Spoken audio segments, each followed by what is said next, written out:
Здравствуйте, в эфире информационный выпуск Амшикшара. Сегодня в программе «На помощь братьям» 15 августа в Абхазии отметили День добровольца. К поиску снарядов привлекаются резервисты. В селе Приморское ликвидируют последствия взрыва боеприпасов.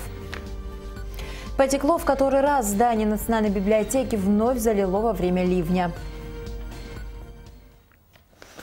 Сегодня в Абхазии отмечают День добровольца. 25 лет назад, 15 августа 1992 года, на второй день после начала Отечественной войны народа Абхазии в Гудауту прибыла первая группа северокавказских добровольцев во главе с султаном Сосналиевым.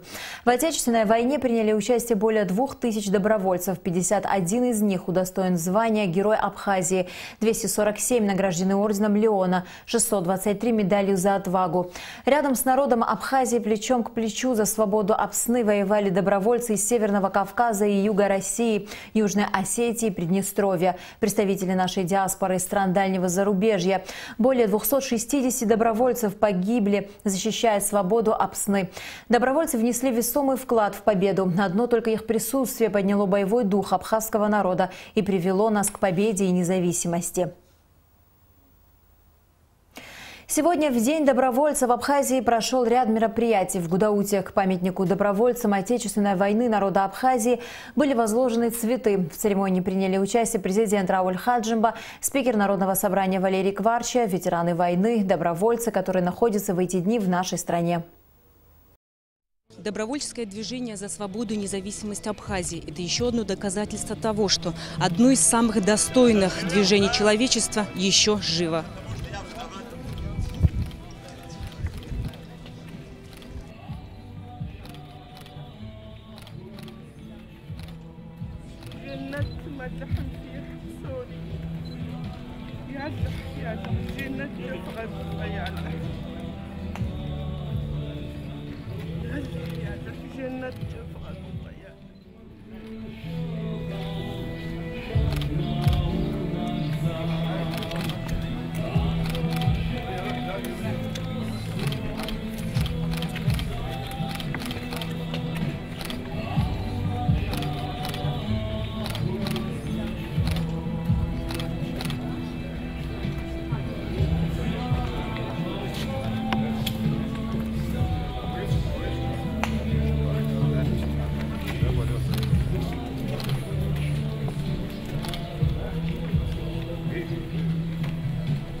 В День добровольца в Абхазию приехали ветераны из Чечни, Карачаево-Черкесии, Кабардино-Балкарии, Южной Осетии, Адыгеи, представители казачества, добровольцы из Турции.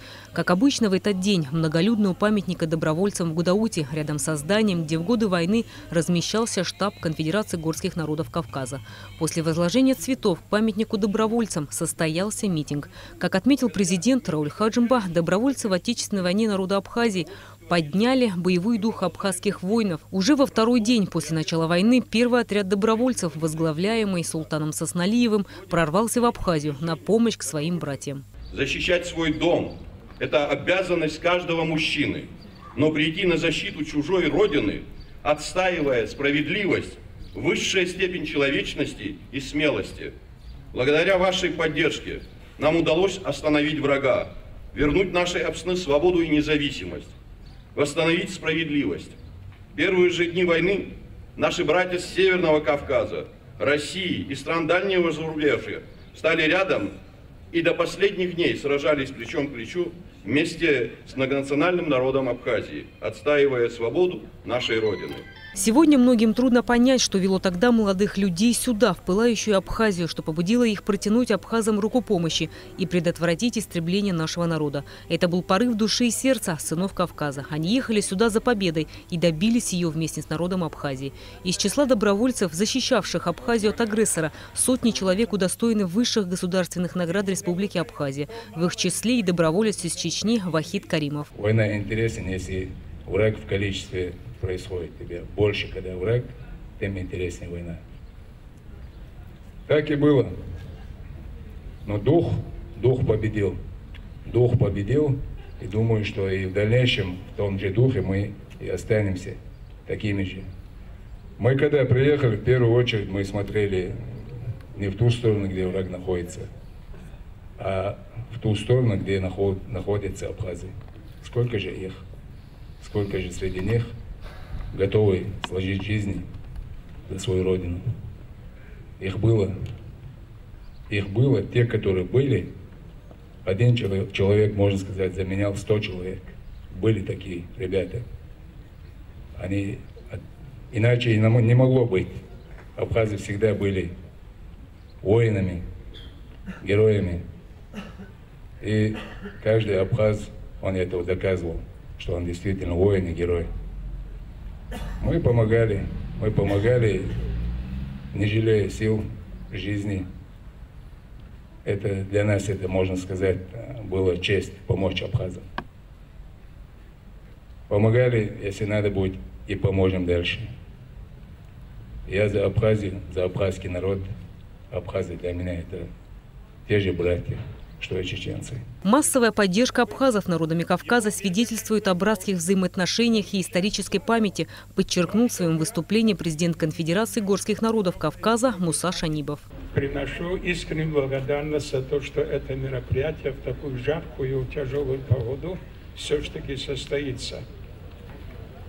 Дело в том, что пока это мероприятие длится, пока эти меры проводятся, пока этот праздник празднуется нашими народами, то, чего нас лишали в течение длительного времени, то, чего опасались, например, наше братское чувство взаимопомощи, взаимной поддержки друг друга, вот то, что нас лишали в течение длительного времени, те, которые были врагами Кавказа и прибирали Кавказ к рукам, мы как раз это нарушили и восстановили. Подвиг добровольцев бессмертен. Мы живем в быстро меняющемся мире. В мире, который раздирают этнические и межконфессиональные разногласия, в мире размытых ценностей. Тем важнее понять, оценить, довести до подрастающего и будущих поколений феномен добровольческого движения Абхазии. Доброволец из Чечни Гилани Хабибулаев – один из основателей общественной организации Союза абхазских добровольцев Чеченской Республики. Перед началом Отечественной войны народа Абхазии Гилани только демобилизовался из армии, и когда встал вопрос между учебой в университете и вступлением в ряды добровольцев, он выбрал последнее. 24 числа мы уже тоже через перевал пришли в Абхазию. И в дальнейшем многие помнят это время, но я хотел бы отметить еще одну знаменательную дату, к чему это привело. Это в итоге привело к тому, что 26 ноября 1994 года была принята Конституция Республики Абхазия. Это был итог окончания войны. Как говорил наш Ахмад Хаджи Кадыров, это означает паспорт государства. Он нам так объяснял. Я думаю, абхазам это тоже применимо. И какая же встреча без традиционных танцев? Свое мастерство в исполнении танцев народов Кавказа добровольцы продемонстрировали здесь же, на радость всем присутствующим.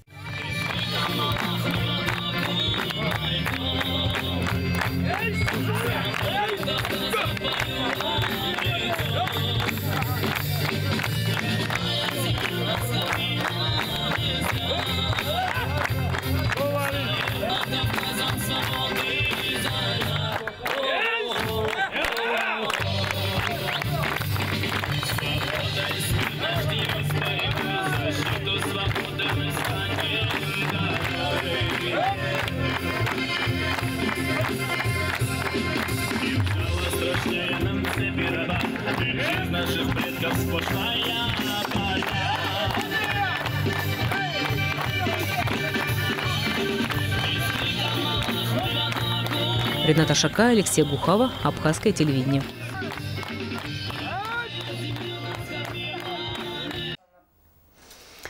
Цветы сегодня возлагали и в Эшере президент Рауль Хаджимба, спикер парламента Валерий Кварча, добровольцы, ветераны войны и общественность возложили цветы к мемориалу первого президента Абхазии Владислава Арзанба. Ежегодно в этот день ветераны войны вместе с добровольцами приходят на могилу Владислава Арзанба, чтобы отдать дань памяти первому президенту Абхазии и еще раз вспомнить о событиях 25-летней давности. С первых дней Отечественной войны народа Абхазии начало формироваться добровольческое движение. Чтобы помочь малочисленному братскому народу, который оказался на грани исчезновения, добровольцы Северного Кавказа пешком через горы и перевалы добирались до Абхазии. Прибытие братьев из Северного Кавказа, несомненно, поднял дух абхазских воинов. Решение встать на защиту Абхазии для адыга Руслана Гулагова было вполне осознанным. Не все сразу поняли, почему мы так пошли, бросили свои дела, свои семьи и так далее, и так далее. Осознание того, что мы пришли как бы к себе, потому что прекрасно понимали, что мы такие же малочисленные, как и наши братья, и им нужна и необходима наша помощь, пришло, к счастью, практически ко всем жителям Республики Адыгея, Северного Кавказа. Горжусь тем, что исторически мне выпал такой случай. В этой жизни каждый человек должен сделать что-то стоящее, кроме шаблонов, посадить дерево, родить сына, воспитать и тому подобное. Не всем выдается, я бы не сказал, что это счастье, а случай, удивительный случай, чем-то пожертвовать для того, чтобы помочь кому-то. А если это близко кому-то помогаешь, это, наверное, столицей воздастся. Все, слава Богу, уже позади. Берегите эту свободу. Вы свободны, и все в ваших руках. Добровольцы в Абхазии стали символом братства и единства многовекового исторического прошлого между Абхазией и Северным Кавказом и Россией в целом. Алика Трапш, Тимур Гугохи, Абхазское телевидение. А вечером в Государственной филармонии состоялся концерт по случаю Дня добровольца с участием Государственного академического ансамбля танца Кабардино-Балкарии «Кабардинка». На концерте присутствовали президент Рауль Хаджимба, спикер Народного собрания Валерий Кварча, ветераны, добровольцы, многочисленные зрители, которые пришли насладиться искусством знаменитого на весь мир ансамбля. В концерте также принимал участие ансамбль «Кавказ».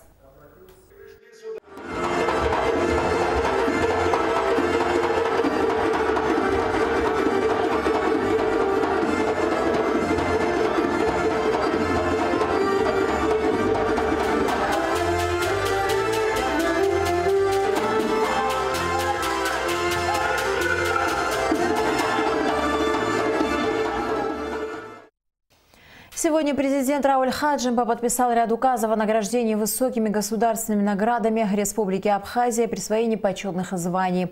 За мужество и самоотверженность, проявленные в Отечественной войне народа Абхазии, указом президента 18 добровольцев награждены орденом Леона. За мужество и отвагу, проявленные при защите Республики Абхазия, указом президента награждены Дзамбалат Гадзиев посмертно, Амиран Парастаев. За мужество и отвагу, проявленные в Отечественной войне народа Абхазии, указом президента медалью за отвагу награждены 24 добровольца, двое из них посмертно. За вклад в развитие хореографического искусства и популяризацию культуры народов Кавказа указом президента Рауля Хаджимба почетное звание «Заслуженный артист Республики Абхазия» присвоено Игорю Атабиеву, художественному руководителю ансамбля танца «Кабардинка», и Асланбеку Битокову, главному балетмейстеру ансамбля. 15 августа, в День Абхазии, в Абхазии отмечает День танкиста, учрежденный 25 лет назад верховным главнокомандующим Владиславом Арзанба. В самом начале войны перед нашими бойцами стояла особая задача – отбить у врага технику, так как своих бронемашин у нашей армии тогда не было. Абхазские бойцы с задачей справились 25 лет назад, 14 августа 1992 года. У Красного моста в Сухуме у войск Госсовета Грузии был отбит первый танк. С этого и начался победный марш танковых войск Абхазии. Каждый год в этот день танкисты встречаются и вспоминают погибших однополчан. В селе Приморское Гудаутского района ведутся работы по ликвидации последствий взрыва склада боеприпасов, прогремевшего 2 недели назад. К поиску неразорвавшихся снарядов привлекаются резервисты. Учитывая мощность боеприпасов, нельзя не отметить тот факт, что последствия взрыва могли бы быть более масштабны. В опасной зоне поиск неразорвавшихся снарядов ведут военнослужащие Министерства обороны Абхазии. В них также участвуют сотрудники МЧС и представители гуманитарной организации Hello Trust. в радиусе этого поражения, значит, там, где, значит, более опасно, естественно, у нас стоит охрана. Даже местные жители, они посоветовали, где лучше закрыть тропы и так далее. По сегодняшний день оно закрыто и дальше будет продолжаться, пока это необходимо. На складе еще есть боеприпасы. В основном это мотострелковое оружие и патроны. Круглосуточно здесь несут службу военнослужащие, которые вывозят их за пределы бывшего уже склада. Посторонним сюда вход по-прежнему запрещен. Задачу получили такую, чтобы от склада непосредственно 1200 метров, это радиус его поражения, так вот 2400 с запасом до 300 до 400 метров, и начали прочесывать в поисках не разорвавшихся снарядов. И вот данные снаряды, значит, да, вот мы складируем вдоль дороги, там, где не опасно, как вот. И вот вы тоже наблюдаете. Вы уже вывозили эти снаряды? Потихоньку силами Холотрасты и МЧС, как бы вот так вот нам помогают, с нами стоят. И вот вывозили, да, уже начали работать. А сплошное, процентов 80 с лишним мы уже провели разминирование. В работе по поиску и очистке территории от взрывчатых веществ активно помогают и местные жители. А со среды к поиску приступят и резервисты Министерства обороны Абхазии, которым была поставлена соответствующая задача. Здесь выполняются задачи совместно военнослужащих, которые в данный момент проходят службу в Министерстве обороны, и военнослужащих запаса. Отрабатываются сразу вопросы взаимодействия, управления и обеспечения. То есть идет, будем говорить так, планомерная повседневная деятельность подготовки вооруженных сил и подготовки военнослужащих запаса. Туристическая жизнь здесь, между тем, понемногу налаживается. На сероводородном источнике поправляет свое здоровье большое количество отдыхающих, которые приезжают сюда за уникальными грязевыми ваннами и термальной водой. Сегодня исполнилось 80 лет директору Центра стратегических исследований при президенте Абхазии, кандидату философских наук Олегу Домене. С юбилеем его поздравил президент Рауль Хаджимба. В сложные для нашей Родины времена вы со своими соратниками стали олицетворением национальной борьбы абхазского народа, подчеркнул президент, поздравляя юбиляра. Со своей стороны Олег Домене отметил: за 80 лет на моем жизненном пути произошло многое. Моими наставниками были истинные патриоты Родины. Наглядываясь назад, могу сказать, что прошел очень интересный жизненный путь.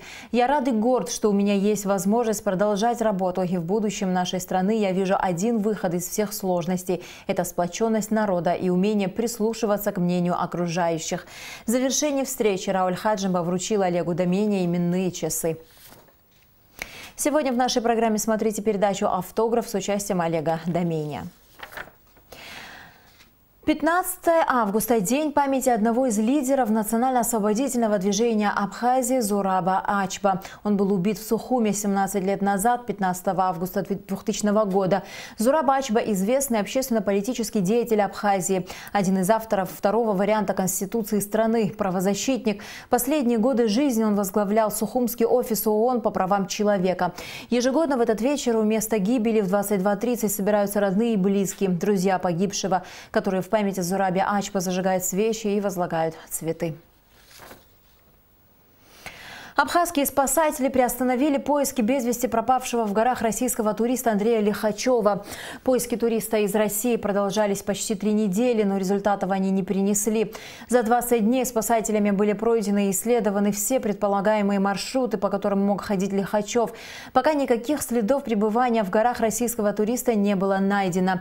Поэтому принято решение временно приостановить поисковые работы.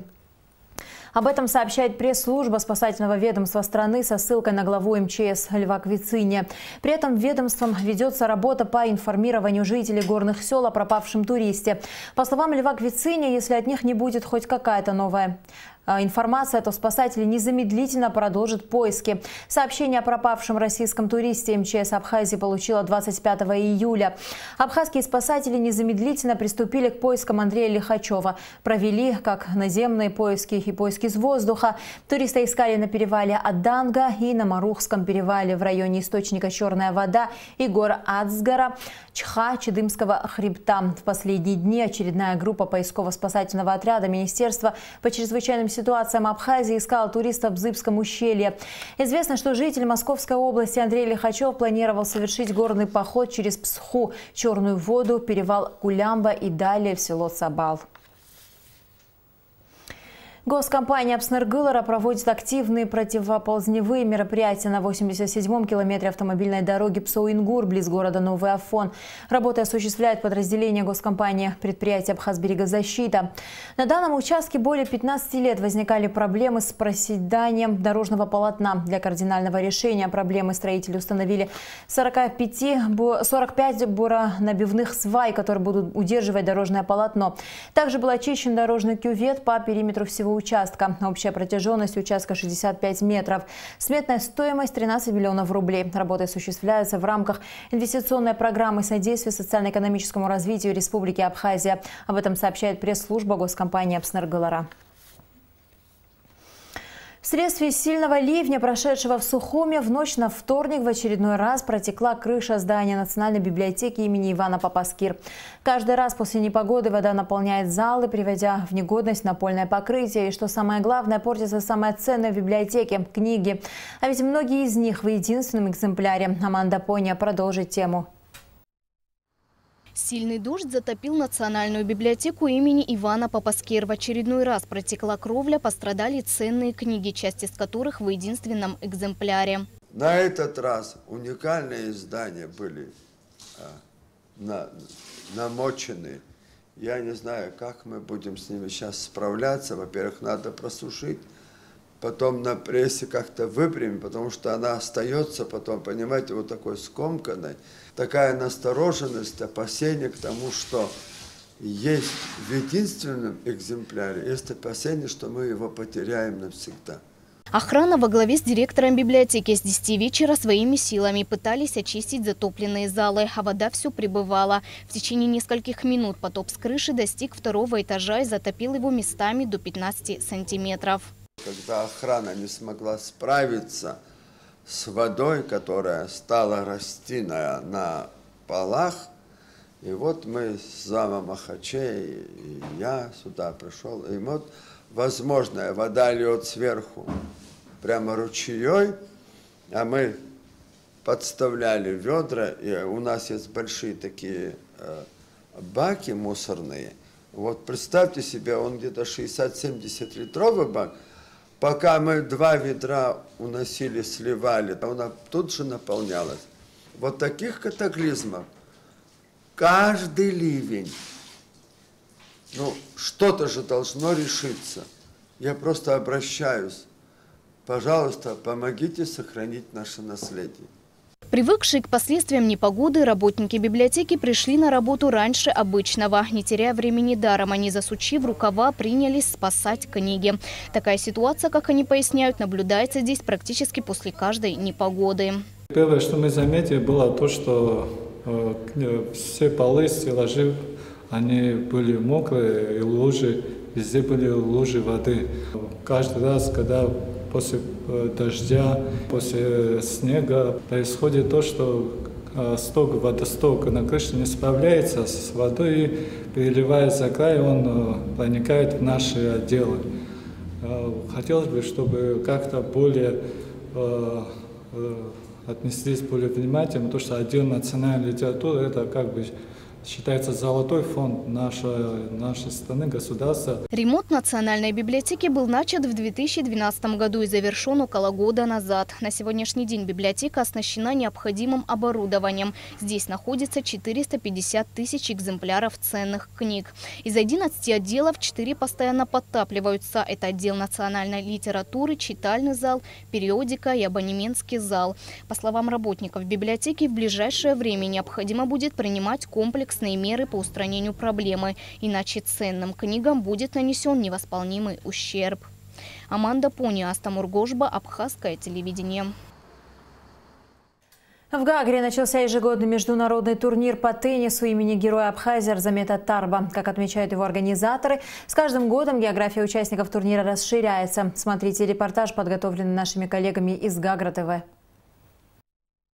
На церемонии открытия присутствовали мать Арзамета Тарба Гули Кичба, представители Федерации тенниса Абхазии, Госкомитета по физической культуре и спорту, руководство Гагрского района. Участники церемонии открытия, поприветствовав юных спортсменов, пожелали им успехов и ярких побед. Дорогие дети, приветствую вас сегодня у нас на родине, в Республике Абхазия, в городе Гагра, на международном турнире. Мне очень приятно видеть вас здесь всех. География турнира расширяется. Мне хочется сказать, что этот турнир посвящен памяти нашего боевого друга. Я много раз это говорил и никогда не устану говорить, который сегодня должен был быть с нами вместе, но он свою жизнь положил на алтарь свободы. И мы это никогда не забудем. Этот турнир посвящен ему, и каждый год мы будем проводить его. Вся наша страна буквально вчера скорбила по всем тем, кто остался на поле брани. Скорбила по тем, кто отдал свою жизнь за нашу Родину. Одним из таких героев является наш Арзамет Тарба. Тот человек, тот юноша, который должен был жить и должен был сегодня вместе с нами стоять, вместе с нами бороться за мирную Абхазию. Вот так случилось, такая судьба у человека. Такая судьба у многих наших братьев и сестер, которые отдали свою жизнь за нашу Родину. Вечная им память и вечная слава. А вас я всех хочу поздравить с началом турнира. Победы и успеха вам всем. Поздравляю вас с открытием очередного турнира по теннису. Желаю вам успехов, счастья и, самое главное, здоровья. Особую благодарность хочу выразить городу Гагра и главе администрации Гагрского района. Каждый год они с любовью открывают нам эти корты и предоставляют этот турнир для вас, мои дорогие. В турнире принимают участие до 70 теннисистов из Абхазии и городов России. Турнир завершится 18 августа, и тогда же будут определены победители и призеры. Герой Абхазии Арзамет Тарба участвовал в мартовском наступлении. До недавнего времени считался пропавшим без вести. Его останки, захороненные на территории парка Славы в Сухуме, были опознаны благодаря проведенной эксгумации миссии Комитета Красного Креста. Подобного рода турниры способствуют увековечению памяти погибших ребят в ходе Отечественной войны народа Абхазии. И в завершении выпуска о погоде. По сообщениям синоптиков, завтра в Абхазии ждается малооблачная погода. Температура воздуха ночью 23-26, днем 28-32 градуса. Температура морской воды 28 градусов.